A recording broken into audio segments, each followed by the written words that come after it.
You gotta sneeze?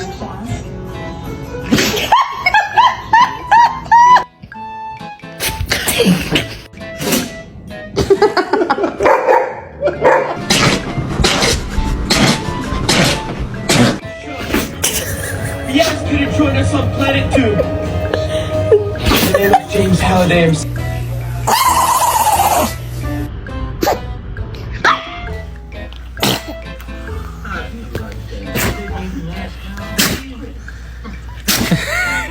I'm